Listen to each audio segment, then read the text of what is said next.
Good morning. Thought I'd do a quick little video showing off the major new addition to the shop.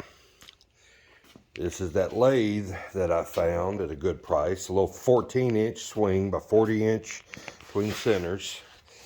The brand is a Turn Pro. The lighting's a little goofy. I've got the machine on 2 rollers so that we can move it around the building until we're ready to actually mount it. And I'll show you the issues we're running to, trying to figure out for the mounting. It's got an 1.5 inch spindle bore, which I liked. Single phase 220, which I also like because I don't have 3-phase out here. I didn't want to run a converter.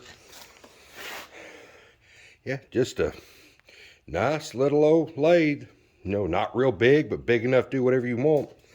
It came with a bunch of accessories, and I'll show those to you in a little bit more. Staper 3 spindle right there. BXA tool post already. That was nice. It's just at top speeds, 1500 RPMs. It'll do metric and imperial threads. It does need some work that I'm gonna have to do, and I can show you what I'm talking about. Okay, I'm trying to see if I can get it in frame. Okay, now let me move this over a little bit. Let me engage the threading. See how that piece will move a little bit? It's cracked. And that's going to be a little fun to find parts for this, because this particular brand of lathe was made by, they were Inco, Turn Pro. This is a physical Turn Pro. But MSC bought out Inco and then discontinued them. So you could find parts, but more than likely I'm going to have to have that brazed back together.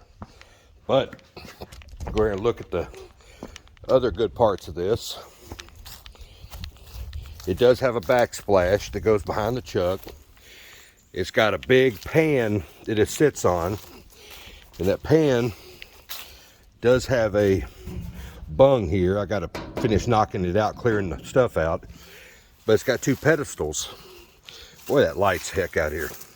Headstock was on this side, tailstock was on this side, and right now we're looking at taking a couple of pieces of plate, cleans off real good, putting pieces of plate underneath them, because this cabinet is open. If we put a piece of plate on the bottom, drill holes through it so that we can put our adjustment feet through it, then this would actually be usable. This one is usable. It's just a little weird on the inside. I don't know how well you can see that, but still, price I paid for the lathe, I got it at a good price.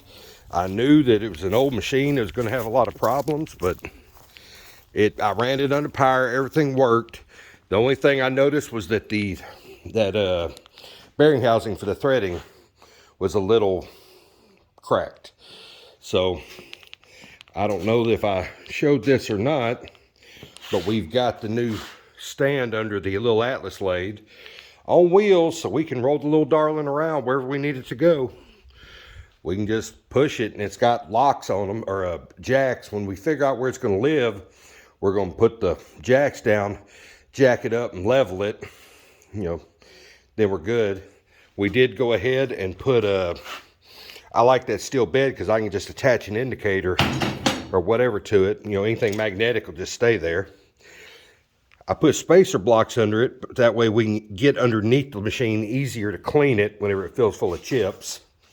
The wheels are under the mill. I've got it up on cribbing blocks because I don't want those wheels to develop a flat spot. Right now, they're just free floating. Right now, you can just, I'm trying to get to, I'm still in frame. The wheels will still turn. And we're looking at how we're going to do all this. We just hadn't got there yet. But this is just some of the stuff that came with that lathe. Let me see if I can get the tripod to cooperate here. And it's bear with me now. Bear with me. This thing's a little, let's see here. Are you going to stay up or are you going to fall over? It might fall over, but Anyway, I'll show you what we got here. Let me find something to point with. There's a good pointer. We got a whole bunch of tool holders here that are, these are all BXA. All of them. But these right here take a 5/8, I'm sorry. Yeah, these take a 5/8 tool, 5/8 shank. And we do have the knurling tool. We got the part off blade. We got just 3 regulars. We got the boring bar holder. And it also had some, same one, but this takes a larger tool. This takes almost 1-inch tool, you know, and this one right here takes a 1/2-inch tool. So that was a little different and unusual.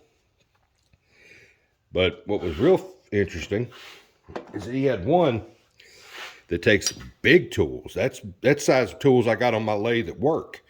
You know, that 21-inch swing lathe that this has 20 horsepower. That's, yeah. So I've got a tool holder that can hold big tools. So, and these are Kennametal. They're high quality. They're just kind of a wonky insert type. But I'm going to try to find inserts for it. Came with a handful of tool holders, but most of them are just kind of weird. This is the only one I like, but it's a left-hand cutting tool, and it's not often that I'm cutting away from the chuck. You know what I mean? I could use this for facing, but normally with this style of insert, what's so beautiful about these Trigons, let me see if I can get in frame, is that, well, I could turn profile with this, but is that if you have it in a tool holder to where this nose is just a few degrees off center like this, you could turn an OD profile with it. You can turn an OD and you could face with it. They're really great little tools, but it came with a double handful. Like I said, there's all kinds. There's some little weird, little indexable cutoff tool. There's a threading tool right here, but I got to identify what it is. They all have marks on them, so I'm going to spend some time today digging through the Shars catalog, seeing what I can find. But it also came with a bunch of inserts. There's a bunch of inserts for that one. Whole bunch of inserts, that little boring bar that doesn't have a screw in it. I'm going to try to find a screw. Allen wrenches were mine. Those didn't come with it. I just had them over here. Now, let's scooch this little darling over. Well, I got to get it to sit right so it don't want to fall over. It also came with the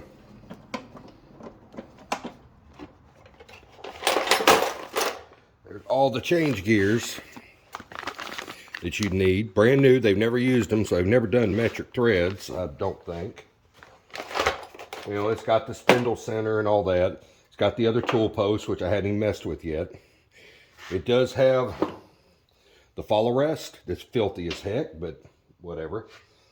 A steady rest that's filthy, but I don't think they've ever used it. Came with a 4-jaw chuck that works. I moved all the jaws out and worked them yesterday. Put a little oil on the threads, and they work good. I will have to buy the cam pins for it, because I don't have any. I also came with a nice large faceplate. So, yeah, so far I'm happy with it. We just have to figure out where it's going to live. Because I have talked about what Dad and I have discussed. Let me loosen the tripod a little bit, raise this back up. The eventual goal is to have all the welding grinding over in that area. Have the machine tools in this area. That's why I tentatively put the toolboxes over there. I haven't decided if I'm orient the lathe this way, if I'm orient it this way. If I orient it this way, I'll have to orient it in such a way that I could cut an access door in the wall through the sheet metal, the tin, because I need to be able to get into the electrical box from outside. If something's not right, I need to be able to get into that. I mean, I can get into the backside of the machine okay, but just not a lot of space this way. even though we talked about it, the press can be moved. But the goal is to have all the machine tools right here. We'll turn the drill press around, and we'll be set with that.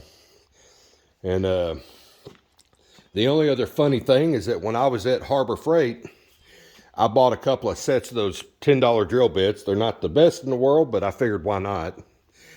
And then I got home, brought them up here.